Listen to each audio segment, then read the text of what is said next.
چونکہ حدیث پاک میں یہ فرمانا کہ قیامت کے دن وہ بندہ بہت خوش ہوگا جس کے نام اعمال میں استغفار زیادہ ہوگا۔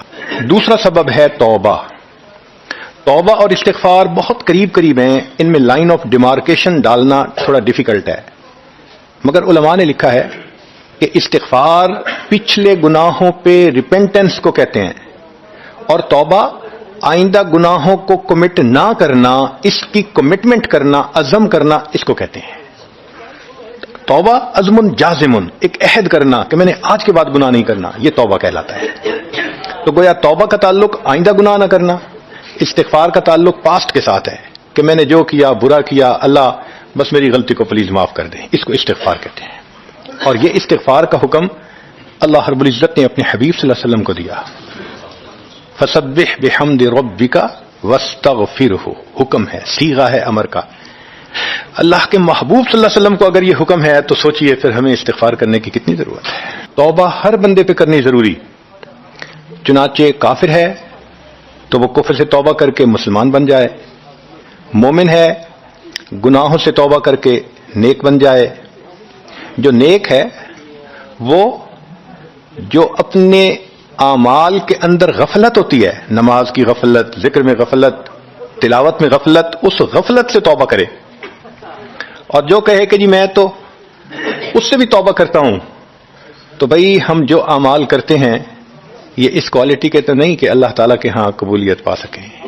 اب پھر استغفار کرنا کہ اللہ اس کو قبول کر لیجئے، کیونکہ اللہ کے محبوب صلی اللہ علیہ وسلم نے فرمایا ما عبدنا کا حق کا عبادتک، اے اللہ ہم نے عبادت نہیں کی جیسے عبادت کرنے کا حق تھا۔ اگر سید الاولین والآخرین صلی اللہ علیہ وسلم یہ فرماتے ہیں، ہم کس کھیت کی گاجر مولی ہیں، ہماری عبادتیں کیا عبادتیں ہیں؟ تو استغفار کرنا، توبہ کرنا ہم میں سے ہر بندے پر لازم ہے۔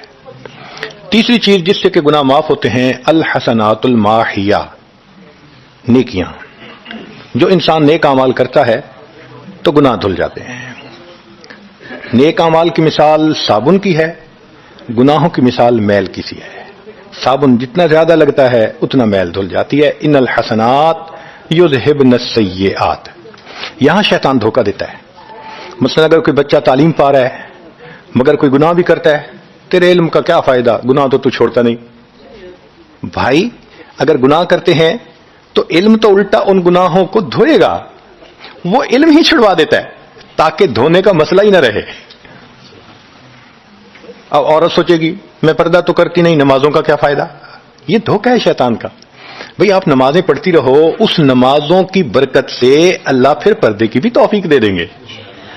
تو نیکی نہیں چھوڑنی چاہیے کبھی بھی، یہ سوچ کے جی میں اچھا تو ہوں نہیں، کیا فائدہ؟ فائدہ ہے، جب اللہ فرما رہے ہیں کہ نیکیاں گناہوں کو دھو دیتی ہیں۔ بھئی گناہ تو ہم چھوڑتے نہیں اور نیکی آرام سے چھوڑ دیتے ہیں، یہ کہاں کی لاجک ہے؟ تو اس لیے نیکی بھاگ بھاگ کے کرنی چاہیے۔ اگر گناہ ہیں تو نیکی اور زیادہ کریں تاکہ نیکی کی برکت سے گناہوں کی ظلمت ختم ہو جائے اور دھل جائے۔ حدیث پاک میں ہے بندہ گناہ کرتا ہے لکھ دیا جاتا ہے، دوسرا گناہ، تیسرا، 5 گناہ کرتا ہے، پھر اس کے بعد وہ ایک نیکی کرتا ہے تو نیکی والا فرشتہ کہتا ہے کہ دیکھو اللہ کے ہاں دستور ہے من جاء بالحسنۃ فلہ عشر امثالھا، اس کو 10 نیکیاں ملنی تھیں، تم نے 5 گناہ لکھے ہیں نا، اچھا تم 5 گناہ مٹا دو، میں نامہ اعمال میں 10 نیکیوں کی بجائے صرف 5 نیکیاں بیلنس وہ ڈال دیتا ہوں۔ چنانچہ 5 گناہ مٹا دیے جاتے ہیں، 5 نیکیاں نامہ اعمال میں لکھ دی جاتی ہے۔ اس لیے خوب نیکی کرنی چاہیے تاکہ اللہ تعالیٰ گناہوں کی ظلمت سے ہمیں محفوظ فرما دے۔ چوتھی چیز جس سے کہ گناہ معاف ہوتے ہیں، دعاء المؤمنین للمؤمن، جو ایمان والے ایک دوسرے کے لیے دعائیں کرتے ہیں اس سے بھی گناہ معاف ہوتے ہیں۔ چنانچہ عمر لانو جا رہے تھے عمرے کے لیے، نبی علیہ السلام نے فرمایا اے بھائی ہمیں اپنی دعاؤں میں نہ بھولنا۔ تو نبی علیہ السلام نے امت کو تعلیم دی کہ ایک دوسرے کو دعاؤں کے لیے کہنا چاہیے۔ یہ بہت اچھی عادت ہے کہ جب کسی سے ملیں جی ہمیں اپنی دعاؤں میں یاد رکھیں، والدین کو کہنا، بڑوں کو کہنا، دوستوں کو کہنا، کیا معلوم کس کی مانگی ہوئی دعا کام آ جائے۔ اس دعا کا فائدہ ہوتا ہے نا، تبھی تو قرآن مجید میں دعا سکھائی گئی، ربنا اغفر لنا ولاخواننا الذین سبقونا بالایمان، اے اللہ جو ہم سے پہلے ایمان والے چلے گئے ان کی بھی مغفرت فرما دے۔ تو فائدہ ہوتا ہے تو قرآن نے دعا سکھائی ہے نا۔ تو ایمان والوں کی دعاؤں سے دوسرے ایمان والوں کو فائدہ ہوتا ہے۔ حدیث پاک میں ہے دوست کی دعا دوست کے پیٹھ پیچھے رد نہیں کی جاتی، کیوں؟ اس میں خلوص ہوتا ہے۔ تو اس لیے حدیث پاک میں ہے، مسلم شریف کی روایت ہے کہ اگر کوئی آدمی فوت ہو جائے اور 40 آدمی جنازہ پڑھ لیں جو ایمان والے ہوں، توحید والے ہوں، فرمایا ما من رجل مسلم یموت فیقوم علی جنازتہ 40 رجلا لا یشرکون باللہ شیئا الا شفعهم اللہ فی، اللہ 40 بندوں کی نماز جنازہ کو قبول کر کے میت کی مغفرت فرما دیتے ہیں۔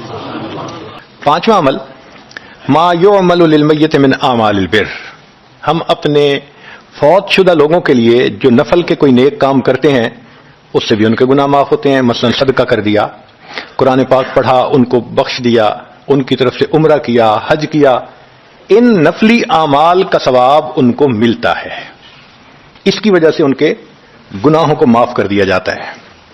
چنانچہ حضرت شیخ الحدیث رحمۃ اللہ علیہ نے فضائل ذکر میں یا کسی اور کتاب میں واقعہ لکھا ہے کہ ایک اللہ والے تھے، قبرستان کے قریب سے جاتے ہوئے انہوں نے کچھ پڑھ کے قبرستان والوں کو بخش دیا۔ رات خواب دیکھا کہ وہی قبرستان والے ہیں اور ایک آدمی آتا ہے جیسے کوئی ڈاک تقسیم کرنے والا ڈاکیا ہوتا ہے، اور سب اس کی طرف بھاگ پڑتے ہیں جیسے ڈاک لینے کے لیے ہوں۔ ایک بندہ پیچھے آرام سے بیٹھا ہوتا ہے، وہ پوچھتا ہے کیا معاملہ؟ وہ کہتا ہے کہ یہ فرشتہ آیا ہے، روزانہ کی جو ڈاک آئی ہے نا نیکیوں کی، جو اولاد نے، رشتہ داروں نے، دوستوں نے کیے، لہذا وہ اعمال نیکیاں ملتی ہیں تو یہ سب لوگ جاتے ہیں کہ نیکیاں ملیں گی، ہمارا درجہ بڑھے گا۔ اس نے کہا کہ آپ کو ضرورت نہیں ہے؟ کہنے لگا ہاں میں لے لوں گا، مگر میرا ایک بیٹا ہے جسے میں نے قرآن پاک کا حافظ بنایا، اس کی دکان ہے، وہ سارا دن دکان پہ بیٹھا رہتا ہے اور ساتھ ساتھ قرآن پڑھتا رہتا ہے، تو مجھے اتنی نیکیاں مل جاتی ہیں کہ میں بعد میں لے لوں گا۔ اس نے کہا بیٹا کہاں؟ اس نے کہا فلاں جگہ دکان ہے۔ وہ اللہ والے جب وہاں گئے اگلے دن تو دیکھا کہ ایک نوجوان ہے اور وہ بیٹھا ہوا ہے، گاہک آتا ہے تو اس کو سودا بیچ دیتا ہے، جب گاہک کوئی نہیں ہوتا تو وہ قرآن پڑھنا شروع کر دیتا ہے۔ تو وہ سمجھ گیا کہ میرا خواب سچا تھا، اس بچے کے قرآن پڑھنے سے اس کے والد کو خوب بینیفٹ مل رہا ہے۔ کچھ عرصے کے بعد دوبارہ پھر اسی قبرستان کے قریب سے گزرے، پھر انہوں نے کچھ پڑھ کے بخش دیا۔ رات خواب میں دیکھا کہ اب جب تقسیم ہوا تو سب بھاگے تو وہ بندہ بھی بھاگا۔ انہوں نے کہا آپ بھی بھاگ رہے ہو؟ کہنے لگا ہاں میں اس لیے بھاگ رہا ہوں کہ میرا وہ بیٹا فوت ہو گیا، اب مجھے قرآن پڑھ کے بخشنے والا کوئی ایسا ہے نہیں، تو جو عام ایمان والوں کا ثواب آتا ہے میں بھی اسی میں سے اپنا حصہ لینے کے لیے جا رہا ہوں۔ تو ایمان والوں کے ان اعمال کا ثواب بھی ملتا ہے، اور اصل میں یہ اسی بندے کا اپنا عمل ہوتا ہے۔ یہ ذہن میں رکھنا کہ جو ایمان والے پڑھ کے بخشتے ہیں نا، اس کا ثواب کیوں ملتا ہے؟ اس کا اپنا عمل۔ دیکھو اس نے نیکوں سے تعلق جوڑا، وہ بھی تو ہوتے ہیں جن کے مرنے کے بعد پیچھے ریچھ کتے کی لڑائی کرواتے ہیں، میلے لگواتے ہیں، موسیقی کی محفلیں ہوتی ہیں، وہ بھی تو ہوتے ہیں نا، تو ان کو کچھ نہیں ملتا۔ اس بندے نے نیکوں سے محبت کی، یہ اس کا اپنا عمل ہے، اس کی محبت کی وجہ سے اب یہ لوگ اس کو پڑھتے ہیں، اللہ اس کو ثواب پہنچا دیتے ہیں، تو اس کے اپنا عمل ہے اصل میں۔ چھٹی چیز جس کی وجہ سے گناہ معاف ہوتے ہیں، المصائب التی یکفر اللہ بها الخطایا فی الدنیا، دنیا میں انسان کو جو مشکلات، تکلیفیں، مصیبتیں پہنچتی ہیں ان کی وجہ سے گناہ معاف کر دیے جاتے ہیں۔ کوئی مصیبت دنیا میں پہنچتی ہے گناہ معاف ہوتے ہیں۔ چنانچہ نبی علیہ السلام تشریف فرما تھے، چراغ بجھ گیا، نبی السلام نے فرمایا انا للہ و انا الیہ راجعون۔ ام المؤمنین عائشہ صدیقہ نے پوچھا اللہ کے حبیب صلی اللہ علیہ وسلم یہ تو پڑھتے ہیں جب کوئی آدمی فوت ہو جاتا ہے؟ فرمایا عائشہ مومن کو جو بھی دنیا میں تکلیف غم پہنچتا ہے اگر وہ اس کے اوپر انا للہ پڑھ لے اس کو ثواب ملتا ہے، تو سوچنے کی بات ہے چراغ کے بجھنے پر اگر ثواب ملتا ہے تو کسی عزیز کی زندگی کا چراغ بجھ گیا اس پر کتنا ثواب ملے گا؟ اس لیے تکلیف آئے تو پریشان ہونے کی بات نہیں ہوتی، صبر کرنے کی بات ہوتی ہے۔ انسان بے صبری کے ذریعے خواہ اس تکلیف پر ملنے والے ثواب سے اپنے آپ کو محروم کر دیتا ہے۔ بے صبری سے تکلیف ختم نہیں ہوتی، ثواب ملنا بند ہو جاتا ہے، تو بے صبری کا کیا فائدہ؟ اور ہو سکتا ہے کہ یہ مصیبت جو آئی یہ بندے نے خود مانگی ہو، یہ بھی عجیب بات ہے۔ آپ کہیں گے جی کوئی بندہ مصیبت تو نہیں مانگتا، ہاں ہو سکتا ہے مانگی ہو۔ کیسے؟ کہ دعا مانگی اللہ مجھے قیامت کے دن میرے محبوب صلی اللہ علیہ وسلم کے ہاتھوں حوض کوثر کا جام عطا کر دینا، اللہ نے دعا قبول کر لی، عمل تو ہے نہیں کہ یہ نعمت نصیب ہو، تو اب کیسے ملے گا؟ اللہ تعالیٰ بیماری، مصیبت، پریشانی کچھ اس کے اوپر بھیج دیتے ہیں۔ اگر یہ بندہ اس پر صبر کر لیتا ہے اس کو بہانہ بنا کر اللہ اس کو نعمت عطا فرما دیتے ہیں. چنانچہ ایک بزرگ تھے 70s میں تھے, بیوی بھی اسی طرح, بہت نیک تھی بیوی بھی. بیوی نے کہا کہ میرا بڑا دل چاہتا ہے کہ نبی علیہ الصلوۃ والسلام کا دیدار نصیب ہو, میں بڑا درود شریف پڑھتی ہوں, نفل پڑھتی ہوں, مگر مجھے واضح زیارت نہیں ہوئی. آپ کو کوئی عمل آتا ہو تو بتا دیں. انہوں نے کہا عمل آتا ہے, کرو گی؟ کہا بالکل کروں گی. کہنے لگے اچھا جمعہ کا دن آ رہا ہے, خوب نہا دھو کے وہ جو دلہن والے کپڑے تھے نا تمہارے کناری والے گوٹے, وہ پہننا اور میک اپ کرنا, خوشبو لگانا, اور میں بس جمعہ پڑھ کے آؤں گا تو پھر ٹھیک ہے. اس نے کہا بہت اچھا. وہ اللہ کی بندی نہائی دھوئی دلہن کی طرح خوب تیار ہوئی, کپڑے دلہن والے پہنے. ان بزرگوں نے جمعہ کی نماز پڑھی تو ساتھ بھائی کا گھر تھا اس کی, یعنی ان کی بیوی کا. تو بیوی کے بھائی کے گھر چلے گئے, اس کو جا کے کہا میری عمر دیکھو اور آ کے اپنی بیوی بہن کی حالت دیکھو. اس نے کہا کیا مسئلہ؟ وہ ساتھ آ گیا. اور جب گھر آ کے اس نے دیکھا تو بیوی تو دلہن بنی بیٹھی ہے. بھائی کو غصہ آیا, تمہیں اپنی یہ تمہاری عمر اور یہ تمہارے لچھن. اس نے تو ڈانٹا اور وہ بیچاری روئی, اس کا دل ٹوٹا, رو رو کے حال برا, سو گئی. اللہ کی شان کہ اس نیند میں اس کو نبی علیہ السلام کی زیارت نصیب ہو گئی. اب وہ اٹھی تو وہ خوش بھی ہے اور پریشان بھی ہے. خوش اس بات پہ کہ زیارت ہو گئی, اور پریشان اس بات پہ کہ میاں نے کیا کیا, خود کہا دلہن بنو اور خود بھائی سے مجھے ڈانٹ پڑوا دی. تو پھر اس نے پوچھا کہ آپ نے ایسا کیوں کیا؟ انہوں نے کہا دیکھو میں تمہاری زندگی کو قریب سے جانتا ہوں, میں نے تمہیں اتنا پیار محبت سے رکھا ہے کہ تمہیں زندگی کے کوئی تکلیف نہیں پہنچنے دی. میں نے تم نے عبادت کی انتہا کی ہے, مگر کچھ نعمتیں ہوتی ہیں جو دل ٹوٹنے پہ ملتی ہیں. تو تمہارا تو کبھی دل ٹوٹا نہیں, تو میں نے ایک بہانہ بنایا کہ تمہیں کہا دلہن بنو, بھائی کو شکایت لگا دی, اس نے ڈانٹ پلا دی, تمہارا دل ٹوٹا, اللہ کو رحم آ گیا, اللہ تعالیٰ ٹوٹے دلوں پر رحم فرما دیتے ہیں. تو ممکن ہے کہ یہ مصیبت, یہ پریشانی اللہ کی طرف سے ہمارے لیے انعام کا سبب بن کے آئی ہو. اس لیے ہمارے بزرگوں نے کہا سکھ دکھاں تو دیواں وار, کہ میں سکھوں کو دکھوں پہ قربان کر دوں. سکھ دکھاں تو دیواں وار, دکھاں آن ملائم یار, کہ دکھوں نے مجھے میرے یار سے ملا دیا. اللہ کو بڑا ترس آتا ہے اس بندے پر جس پر کوئی مصیبت آتی ہے, پریشانی آتی ہے. پھر ساتویں چیز جس سے کہ گناہ معاف ہوتے ہیں, ما یحصل فی القبر من الفتنۃ والزغطۃ والروع. قبر کے اندر انسان جب جائے گا تو اس کو وہاں پر زغط قبر پیش آئے گا. قبر دباتی ہے, اس قبر کے دبانے سے بھی گناہ معاف ہوتے ہیں, اور یہ زغط قبر ہر کسی کو پیش آئے گا. سعد لانو ایک صحابی ہیں, نبی علیہ السلام نے ان کا جنازہ پڑھایا اور اللہ کے محبوب صلی اللہ علیہ وسلم پنجوں کے بل چلنے لگے. تو صحابی نے پوچھا اے اللہ کے حبیب صلی اللہ علیہ وسلم آپ ایسے چل رہے ہیں؟ فرمایا سعد کی نماز جنازہ میں شرکت کے لیے اتنے فرشتے آسمان سے اتر آئے, مجھے پاؤں رکھنے کی جگہ نہیں مل رہی. یہ پھر حدیث پاک میں آتا ہے کہ نبی علیہ السلام نے فرمایا سعد کی وفات پر اللہ کا عرش بھی 3 دن تک روتا رہا. جن کی وفات پہ اللہ کا عرش روئے, اللہ کے فرشتے جنازے میں اتریں, کیسے اللہ کے مقبول بندے ہوں گے. پھر نبی علیہ السلام نے فرمایا سعد کو بھی زغط قبر پیش آیا. تو اس کا مطلب یہ ہے کہ یہ زغط قبر تو پیش آنا ہی ہے, ہر کسی کو آنا ہے, کوئی بھی ہو. اب یہ عجیب سی بات ہے, مگر اس کو سمجھیں کہ کیوں پیش آنا ہے.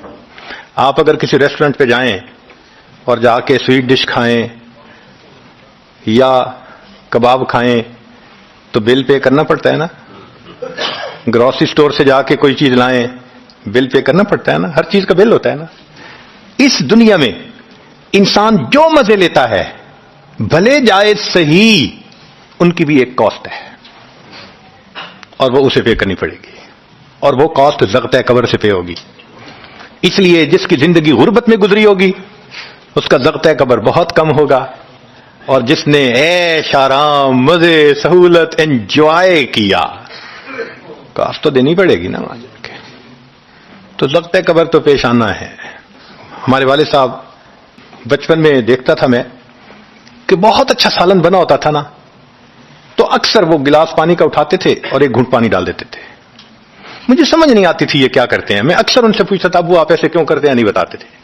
جب ان کی وفات ہوئی تو بعد میں والدہ صاحبہ نے کہا کہ اصل میں وہ یہ کہا کرتے تھے کہ نفس میرا دشمن ہے، میں اس نفس کو لذتیں کیوں دوں؟ وہ لذیذ کھانے کے اوپر بھی ایک گھونٹ پانی ڈال کے اس کو کم مزے والا بنا لیا کرتے تھے، جائز لذتوں کو بھی کم کر لیتے تھے. ہمارا کیا حال ہوگا جو ناجائز لذتوں کے پیچھے بھاگ. تو یہ ضغط قبر مومن کو بھی پیش آتا ہے اور کافر کو بھی، مگر فرق ہے. کافر کو پیش آئے گا کہ حدیث پاک میں آتا ہے دائیں طرف کی پسلیاں بائیں طرف اور بائیں کی پسلیاں دائیں طرف، یوں پسلیاں توڑ کے رکھ دیں گے. اور مومن کو بھی ضغط قبر پیش آئے گا، مگر مومن کو ضغط قبر تکلیف نہیں دے گا اتنی اگر نیک ہوا. کیوں؟ اچھا آپ بتائیں، سر میں درد ہو تو آپ کہتے ہیں نا ذرا سر دبا دو، تو تکلیف ہوتی ہے یا راحت ملتی ہے؟ سر دبانے سے راحت ملتی ہے. جس طرح سر درد میں کوئی دبائے سر کو راحت ملتی ہے، ایسے ہی مومن کو ضغط قبر تو پیش آئے گا مگر مومن کے لیے راحت کا سبب ہوگا. 8ویں چیز جس سے کہ گناہ معاف ہوں گے، احوال یوم القیامت وکربھا وشدائدھا. قیامت کے دن جو انسان کو ایک وحشت کی کیفیت ہوگی، ہول کی کیفیت ہوگی، خوف ڈر کی کیفیت ہوگی. اللہ اکبر. امام غزالی رحمۃ اللہ علیہ نے تفصیل لکھی ہے کہ سارے لوگ کھڑے ہوں گے اور سورج بہت قریب ہوگا، پسینے میں شرابور ہوں گے. اللہ اکبر. اس وقت جہنم کے اندر ابال آئے گا اور جہنم کے اندر سے انگارے اٹھ کر اوپر جائیں گے اور واپس گریں گے. فرماتے ہیں اس وقت انبیاء میں سے کوئی نبی بھی ایسا نہیں ہوگا جس کو یہ ڈر نہ ہو کہ کہیں انگارے میرے اوپر نہ آ جائیں. اگر انبیاء بھی تھرا رہے ہوں گے، ہمارا اس دن کیا حال ہوگا؟ تو قیامت کے دن کی دہشت اور وحشت کوئی چھوٹی چیز نہیں ہے، مگر اس سے بھی اللہ تعالیٰ ایمان والوں کے گناہوں کو معاف فرما دیں گے. پھر 9ویں چیز جس سے کہ گناہ معاف ہوں گے، شفاعت النبی صلی اللہ علیہ وسلم فی اہل الذنوب یوم القیامہ. قیامت کے دن اللہ کے پیارے حبیب صلی اللہ علیہ وسلم جو اپنی امت کے لیے شفاعت فرمائیں گے، اللہ اس پر بھی امتیوں کے گناہوں کو معاف فرما دیں گے. نبی اسلام نے ارشاد فرمایا کہ اللہ رب العزت نے ہر نبی علیہ السلام کو ایک ایسی دعا مانگنے کا اختیار دیا کہ جیسی دعا مانگی جائے گی منوان قبول ہو جائے گی. تو انبیاء نے دعائیں مانگی. تو صحابی نے پوچھا اے اللہ کے حبیب صلی اللہ علیہ وسلم آپ کو بھی اختیار دیا گیا؟ فرمایا مجھے بھی اختیار دیا گیا. اے اللہ کے حبیب صلی اللہ علیہ وسلم آپ نے کیا دعا مانگی؟ فرمایا میں نے کوئی دعا نہیں مانگی، میں نے اس کو ذخیرہ رکھ لیا. قیامت کے دن جب میری گنہگار امت کا حساب ہوگا اس وقت میں وہ دعا مانگوں گا، امت کو لے کے جنت میں جاؤں گا. اللہ کے محبوب صلی اللہ علیہ وسلم کو امت سے کتنا پیار تھا. کوئی ماں اولاد کے لیے 23 سال نہیں روتی. جوان بیٹا فوت ہو 2-4 مہینے رو کے پھر نارمل لائف ہو جاتی ہے. کوئی باپ اولاد کے لیے 23 سال نہیں روتا. اللہ کے پیارے حبیب صلی اللہ علیہ وسلم امت کے لیے 23 سال آنسو آتے، رب امتی رب امتی رب امتی دعا مانگتے تھے، لمبے سجدے. ام المومنین عائشہ رضی اللہ عنہا فرماتی ہیں کہ محبوب صلی اللہ علیہ وسلم کے آنسو جو مصلی پہ گرتے تھے مجھے لگتا تھا کہ بارش کے قطرے زمین کے اوپر گر رہے ہیں، ایسے آواز محسوس ہوتی تھی. اور اتنا لمبا سجدہ ہوتا تھا کہ کبھی کبھی میں اٹھ کے محبوب صلی اللہ علیہ وسلم کے پاؤں کے انگوٹھے کو ٹچ کرتی تھی کہ ابھی جان تو سلامت ہے نا. تب مجھے احساس ہوتا تھا نہیں ابھی تک نہیں، سجدہ لمبا ہو گیا. اتنا لمبا سجدہ کس کے لیے؟ اللہ امت کو گناہوں کو معاف فرما دے، امت کے گناہوں کو معاف. چنانچہ جب نبی علیہ الصلوۃ والسلام پر آخری یعنی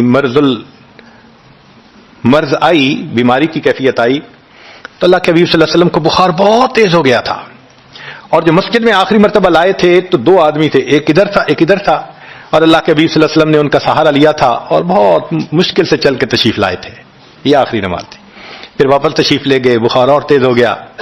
سیدہ عائشہ رضی اللہ عنہا فرماتی ہیں کہ میں نے اوپر کپڑا سا ڈال دیا، کپڑے کے اوپر سے مجھے گرمی محسوس ہو رہی تھی.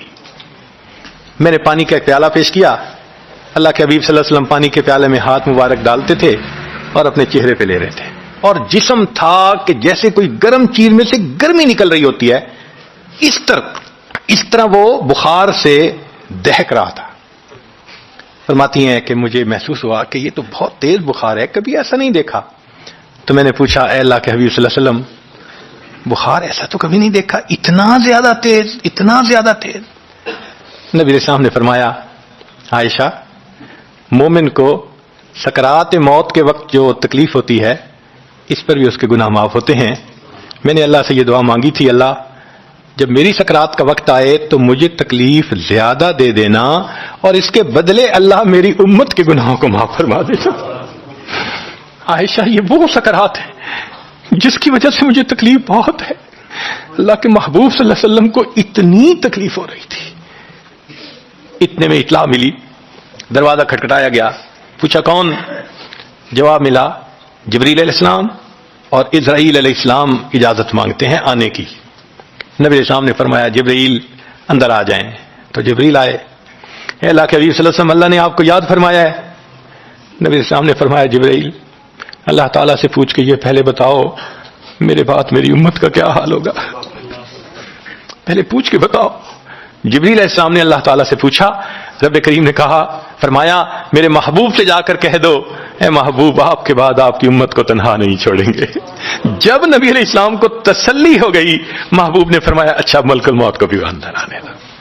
اللہ کے محبوب صلی اللہ علیہ وسلم کو امت سے ایسی محبت تھی، اللہ اکبر۔ چنانچہ حدیث پاک میں ہے کہ نبی علیہ السلام نے فرمایا خیرت بین ان یدخل نصف امتی الجنہ و بین شفاعہ، اللہ رب العزت نے مجھے چوائس دیا، اختیار دیا کہ اے میرے حبیب صلی اللہ علیہ وسلم آپ چاہیں تو آپ کی آدھی امت کو بلا حساب جنت بھیج دیں گے، اور آپ چاہیں تو جن کی آپ شفاعت کریں ان کو بھیجیں گے۔ نبی علیہ السلام فرماتے ہیں فاخترت الشفاعہ، میں نے شفاعت کو چن لیا، لأنہا اعم و اکثر، اس لیے کہ میری شفاعت پر آدھی سے زیادہ امت کے لوگ جنت میں چلے جائیں گے۔ اللہ اکبر۔ پوچھنے والے نے پوچھا اے اللہ کے حبیب صلی اللہ علیہ وسلم اترونہا للمتقین، کیا آپ کی شفاعت نیکوں کے لیے ہوگی؟ فرمایا لا ولکنہا للمذنبین الخطائین المتلوثین، نہیں میری شفاعت میرے امت کے گناہگاروں کے لیے ہوگی۔ اللہ کے حبیب صلی اللہ علیہ وسلم کی شفاعت کا نصیب ہو جانا یہ بھی گناہوں کی بخشش کا سبب ہے، مگر شفاعت کس کو نصیب ہوگی اس کی بھی تفصیل سن لیجئے۔ کچھ لوگ ہوتے ہیں سنت کو دیکھتے ہیں ان کا دل خوش ہو جاتا ہے، وہ سنت رکھنے والے کو انکریج کرتے ہیں، اس کو مورل سپورٹ دیتے ہیں، نہیں نہیں تم نے اچھا کیا۔ اور کچھ وہ ہوتے ہیں کہ جو دیکھتے ہیں چہرے پہ سنت سجی، کیا ملا بن گئے، کیا تم نے چہرے پہ کر لیا۔ علماء نے لکھا جس نے سنت کو دیکھ کر ناگواری کا اظہار کیا اس نے اپنے آپ کو شفاعت سے محروم کر لیا۔ یہ نہیں ہے کہ ہم سنت کا مذاق بناتے پھریں اور ہمیں شفاعت نصیب ہوگی، نہیں، احترام ہو دل میں سنت کا۔ نبی علیہ السلام کی ایک ایک سنت پہ قربان ہو انسان، جب یوں محبت ہوگی تو پھر نبی علیہ السلام کی شفاعت بھی ان کے لیے ہوگی۔ 10واں سبب جس سے کہ گناہ معاف ہوں گے، رحمت اللہ و عفوہ و مغفرتہ بلا سبب من العباد۔ قیامت کے دن انبیاء کرام شفاعت کریں گے، بخشش ہوگی، پھر علماء کریں گے، شہداء کریں گے، پھر سب جنتی شفاعت کریں گے، حتیٰ کہ کوئی ایسا نہیں رہے گا کہ جو کسی اور کی شفاعت کرے، اور وہ لوگ جہنم میں ہوں گے کہ جن کا کوئی جنتی واقع بھی نہیں ہوگا۔ اللہ اکبر، سالوں وہ جہنم میں جلتے رہیں گے، جلتے رہیں گے۔ پھر ایک وقت آئے گا کہ ان میں سے جن کے دل میں تھوڑا سا بھی ایمان ہوگا نا، اگرچہ اس کی شفاعت کرنے والا کوئی نہیں ہوگا، ان کو بھی اللہ بخشنے کا سبب بنائیں گے۔ وہ کیسا ہوگا؟ حدیث پاک میں آتا ہے کہ یہ جو ایمان والے ہوں گے نا، ان کے اور کافروں اور مشرکین کے درمیان جو دیوار تھی نا آگ کی، اس کو ذرا ٹرانسپیرنٹ اللہ بنائیں گے۔ تو مشرکین دیکھیں گے اور کہیں گے اوہ ہم تو جل ہی رہے تھے، اور تم تو کلمہ پڑھتے تھے، تم بھی یہاں جل رہے ہو۔ تو وہ جب ان کو کلمے کا تانا دیں گے کہ تمہارا نام تو مسلمانوں والا تھا نا، تو اس وقت وہ جہنمی اللہ سے فریاد کریں گے، اللہ تیری توحید کا تانا دیتے ہیں، کہاں گیا تمہارا خدا، تم بھی ہمارے ساتھ جل رہے ہو۔ جب وہ فریاد کریں گے اللہ تعالیٰ جبرائیل علیہ السلام کو فرمائیں گے جبرائیل جاؤ، جس کے دل میں ذرہ برابر بھی تمہیں ایمان نظر آتا ہے اس کو بھی جہنم سے نکالنا، ان کو بھی جہنم سے نکال دیا جائے۔ پھر اس کے بعد وہ بچیں گے کہ جن کا ذرہ ایمان بھی نہیں فرشتے کو نظر آئے گا، مگر اللہ فرمائیں گے انبیاء نے بھی شفاعت کر لی، شہداء نے بھی، علماء نے بھی، جنتیوں نے بھی، اب میں اپنی رحمت کا اظہار کرتا ہوں، میں بھی تو بندوں سے محبت کرتا ہوں۔ حدیث پاک میں ہے ثلاثہ حشیاتن، یوں کر کے اگر گندم ہونا اور انسان دونوں ہاتھوں کو ایسے کرے تو اس کو لپ کہتے ہیں، لپ بھرنا، تو اس میں ہزاروں چاول کے دانے آ سکتے ہیں. سوچئے اللہ رب العزت لپ بھریں گے تو وہ کتنی بڑی ہوگی. کھربوں لوگ ہوں گے. ایک لپ کو بھر کے نکالا جائے گا, پھر دوسری کو نکالا جائے گا, پھر تیسری لپ بھر کے نکالیں گے. پھر ایک حوض ہوگا, کہا جائے گا جہنمی کو اغتسل فی ھذا الغدیر, اس حوض کے اندر تم جاؤ غسل کرو. جب وہ غسل کریں گے بالکل ان کے جسم صحیح سلامت ہو جائیں گے. پھر اللہ تعالیٰ ان کو جنت عطا فرمائیں گے, مگر ان کے ماتھے پر لکھا ہوا ہوگا اتقاء الرحمن, کہ رحمان نے اپنی رحمت سے ان کو رعایتی پاس کر دیا. وہ جنت میں جائیں گے. اب جو جنت میں جائیں گے تو جنتی لوگ ان کے ساتھ ملیں گے, خوش ہوں گے, مگر کہیں کہیں کوئی ان کو کہے گا ہم تو اللہ کے فضل سے سیدھا آ گئے, تم تو آیا فلاں جگہ سے آئے ہو نا, رعایتی پاس ہو. اب جب ان کو رعایتی پاس کا تانا ملے گا تو ان کو عجیب لگے گا. پھر ایک وقت آئے گا کہ یہ سب اتقاء الرحمن اللہ کے سامنے فریاد کریں گے, اللہ آپ نے اپنی رحمت سے جہنم سے نکال دیا, جنت بھیج دیا, یہ جو مہر ایک لگا دی یہ بھی تو اتار دیجئے نا. تو اللہ تعالیٰ ان کی مہر کو ختم فرمائیں گے اور یہ جنت میں رہنے لگ جائیں گے. امام غزالی رحمۃ اللہ علیہ اس واقعے کو نقل کرنے کے بعد لکھتے ہیں, میرا کوئی عمل ایسا تو نہیں کہ میں امید کروں کہ میں جنت چلا جاؤں گا, کاش اللہ مجھے ان اتقاء الرحمن میں شامل فرما لیتے, کاش کہ اللہ تعالیٰ مجھے ان اتقاء الرحمن میں شامل فرما لیتے.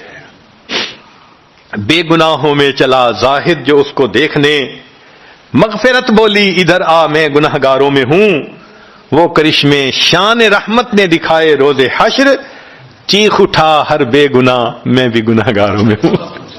اللہ اکبر. حضرت قاری مطیب صاحب رحمۃ اللہ علیہ ایک کتاب میں لکھتے ہیں, اتنا اللہ کی رحمت کا ظہور ہوگا, اتنا ظہور ہوگا اس دن, ایک ایسا وقت آئے گا کہ شیطان بھی سر اٹھا کر دیکھے گا, اسے بھی امید لگے گی شاید میری بھی مغفرت کر دی جائے. وَكَانَ بِالْمُؤْمِنِينَ رَحِيمًا. اللہ تعالیٰ قیامت کے دن اپنی رحمت کا اظہار فرمائے. اللہ کرے قیامت کے دن اللہ کی رحمت سے ہمارا کام بن جائے.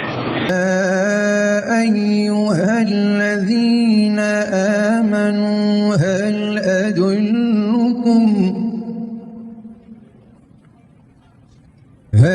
أدلكم على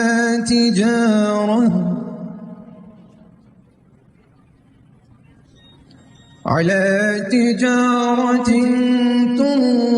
تنجيكم من عذاب أليم. دوستو قرآن شریف کو سیکھ کے پڑھنا ہر مسلمان کے اوپر فرض ہے. اس کو سیکھنا خبر میں جانے تک اگر ٹائم ملے تو ضرور سیکھنا چاہیے, کیونکہ اللہ کا کلام ہے, اللہ تعالیٰ بندوں سے فرما رہا ہے. لہٰذا کیا اللہ تعالیٰ فرما رہا ہے, ایسا کیا ہے قرآن شریف میں, ہم کو سوچ سمجھ کے دیکھ کے پڑھنا, اور پڑھنے کے ساتھ ساتھ ہم کو اس کے اوپر پریکٹس کرنا ہے, تب ہم صحیح جا کے مسلمان بن سکتے ہیں. ورنہ ہم خالی پیلی کے جو ہے خالی نام کے مسلمان رہیں گے, اور قرآن شریف میں کیا لکھا ہوا ہے, اللہ ہم سے کیا فرما رہا, کبھی ہم کو پتہ نہیں چلے گا. آپ جب پڑھیں گے سمجھیں گے تو آپ کو ایک مزہ آئے گا. اور ایک عجیب بات یہ ہے کہ جو آدمی جتنی محبت سے پڑھتا ہے اس کو اللہ تعالیٰ اتنے خزانے کھول کے دکھا دیتا ہے, اتنا ویژن اس کو نصیب ہوتا ہے. بہت سارے لوگ غریب رہتے ہیں لیکن جب قرآن شریف پڑھتے ہیں تو اللہ تعالیٰ انہیں امیر کر دیتا ہے. بہت سارے لوگ پریشان ہوتے ہیں, قرآن شریف جب پڑھتے ہیں تو اللہ ان کی پریشانیاں دور کر دیتا ہے. بہت سارے لوگوں کا عذاب قرآن شریف پڑھنے کی وجہ سے ختم ہوتا ہے. آپ لوگوں سے گزارش کی جاتی ہے یہاں پہ جو دکھائے گئے نمبرز کے اوپر ان کو کانٹیکٹ کریں, چاہے آپ انڈیا میں ہو یا پاکستان میں ہو یا سعودی میں ہو یا UK میں ہو یا USA میں ہو یا گلف میں کہیں بھی ہو, کسی دنیا کے کسی بھی خطے میں ہو.